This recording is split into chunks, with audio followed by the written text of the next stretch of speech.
భారత రాజ్యాంగ నిర్మాత భారతరత్న డాక్టర్ బిఆర్ అంబేద్కర్ ఆశయాలకు అనుగుణంగా ముఖ్యమంత్రి నారా చంద్రబాబు నాయుడు రాష్ట్రంలో పరిపాలన సాగిస్తున్నారని తెలుగుదేశం పార్టీ రాష్ట్ర అధికార ప్రతినిధి పిఠాపురం మాజీ ఎమ్మెల్యే వర్మ పేర్కొన్నారు. రాజ్యాంగ నిర్మాత భారతరత్న డాక్టర్ బిఆర్ అంబేద్కర్ 69వ వర్ధంతిని పిఠాపురంలో మాజీ ఎమ్మెల్యే వర్మ ఆధ్వర్యంలో టీడీపీ నాయకులు ఘనంగా నిర్వహించారు.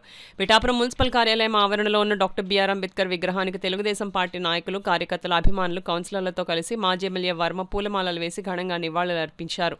అనంతరం మాజీ ఎమ్మెల్యే వర్మ మీడియాతో మాట్లాడారు. ఈ కార్యక్రమంలో టీడీపీ పిఠాపురం పట్టణ అధ్యక్షుడు బొజ్జా సతీష్, కౌన్సిలర్లు అల్లవరపు నగేష్, రాయుడు శ్రీనుబాబు, కోళ్ల బంగారుబాబు, నాయకులు సోము, సత్యబాబు, పిల్లి చిన్న, సూరాడ రాజు, పొన్నాడ గంగభవాని, మసకపల్లి రాజా, మొల్లి నాగమరడి రాజు, నూతాటి ప్రకాష్, సిద్ధాంతపు ప్రదీప్, సూరవరపు సుబ్బారావు, కేతవరపు కృష్ణ, అడ్డూరి శ్రీను, నెక్కల సత్యనారాయణ, గుత్తుల రామకృష్ణ, వెదురుపాక గాయత్రి, రెడ్డెం రాజు తదితరులు పాల్గొన్నారు.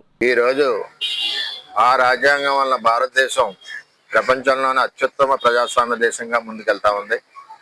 ప్రతి ఒక్కరి యొక్క హక్కులు ప్రతి ఒక్కరికి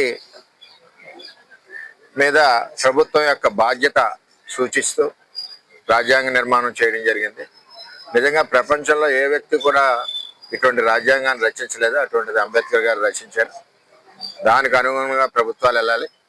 ఈవేళ కూటమి ప్రభుత్వం ఉందంటే ఎస్సీలకు సంబంధించి వారికి ఇవ్వాల్సిన కార్పొరేషన్ నిధులు ఏదైతే ఉన్నాయో ఆ నిధులు వారికి వెళ్ళి అభివృద్ధి చెందే విధంగా కూటమి ప్రభుత్వం చంద్రబాబు నాయకత్వంలో ముందుకెళ్తుంది.